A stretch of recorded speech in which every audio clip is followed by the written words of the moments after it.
얼굴만 빵빵했을 때 목주름이 더 도드라져 보이는 거 아시죠? 크림과 레티놀을 2대1로 크림 2, 레티놀 2를 섞어서 목에도 얇게 발라주는 거 잊지 마시고요. 안녕하세요. 뷰리님들 뷰티라이프 송유정입니다. 뷰리님들의 댓글을 보다 보면 비슷한 내용의 질문을 많이 접하게 되는데 그중 하나가 기능성 제품에 대한 질문이 무척 많아요.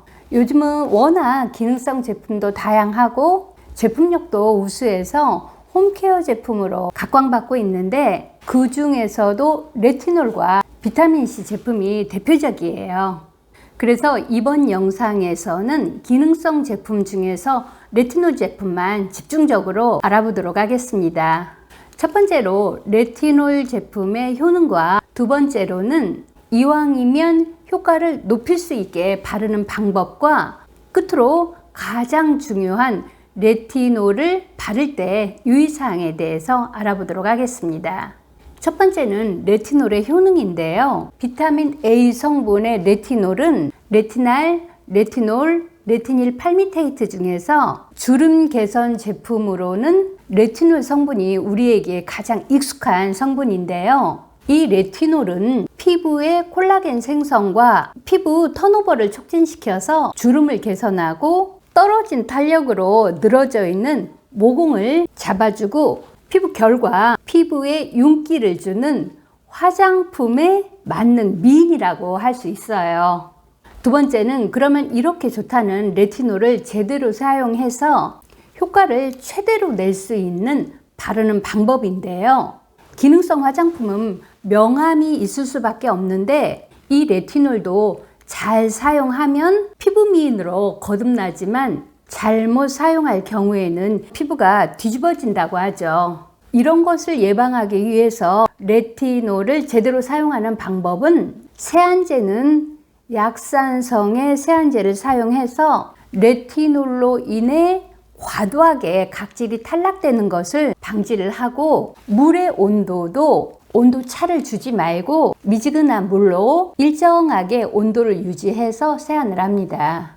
레티놀을 사용하는 날에는 피부를 부드럽게 하는 성분을 함유하고 있는 에센스나 세럼 등은 사용하지 않는 게 오히려 피부에 부담을 줄일 수 있어요. 레티놀을 사용할 때 화장품을 바르는 순서는 수분감이 있는 스킨을 바르거나 이런 저분자 히아루론산을 바르고 레티놀을 바르는데 눈 가까운 아이홀 주변은 피해서 바르세요.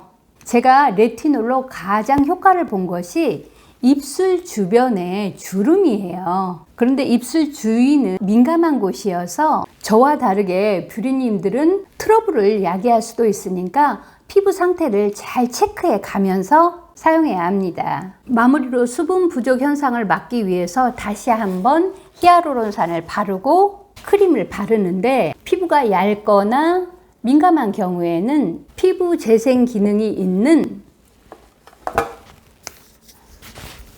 시카크림이나 피부 장벽을 강화하는 세라마이드 성분의 크림을 한 번에 많이 바르기보다는 얇게 두세 번을 발라주는 게 훨씬 흡수력이 좋습니다. 시카크림이나 세라마이드 성분의 두 제품이 없을 때에는 유수분의 밸런스가 있는 크림으로 마무리하면 됩니다. 그리고 얼굴만 빵빵했을 때 목주름이 더 도드라져 보이는 거 아시죠? 크림과 레티놀을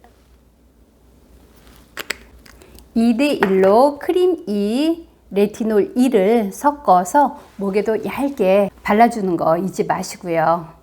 레티놀의 효과가 좋은 피부는 피부 재생 주기가 느린 두꺼운 피부나 지성 피부, 여드름 피부인데 레티놀 성분이 피부 재생 주기를 정상화시켜서 피지 분비를 원활하게 하기 때문에 트러블과 좁쌀 여드름이나 블랙헤드, 화이트헤드 등을 줄여주기 때문이에요. 반면에 피부가 얇거나 민감하고 건성이나 악건성 피부는 레티놀이 표피를 얇아지게 하는 대신 진피는 튼튼하게 해서 궁극적으로는 피부를 건강하게는 하지만 이런 피부 유형들은 레티놀을 사용하면 피부가 붉어지고 각질이 일어나기도 하거든요.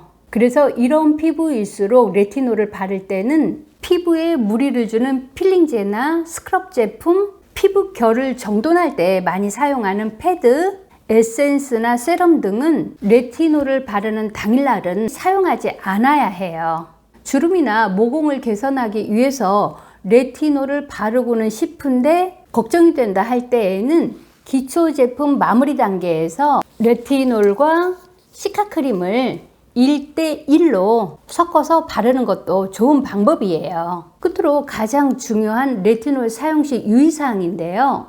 레티놀은 기능성 제품이니만큼 식약처로부터 주름 기능성 제품이라고 인정을 받은 제품을 선택을 하고 레티놀과 비타민C를 같이 사용하면 두 제품 모두 효과가 떨어지기 때문에 비타민C는 아침에 바르고 레티놀은 햇빛에 약하기 때문에 밤 시간에 발라야 해요. 그리고 레티놀을 처음 사용할 때에는 얇게 소량을 2-3일 간격으로 바르다가 피부에 적응이 되었을 즈음에 양을 점차로 늘려가면서 격일에 한 번을 사용을 하는데 피부가 붉어지거나 각질이 심하게 일어나고 따끔거릴 때에는 이런 현상이 없어질 때까지 기다렸다가 사용을 하는데 이러한 증세가 계속될 때에는 사용을 중지해야 해요. 이 제품은 레티놀 함량이 0.3%거든요.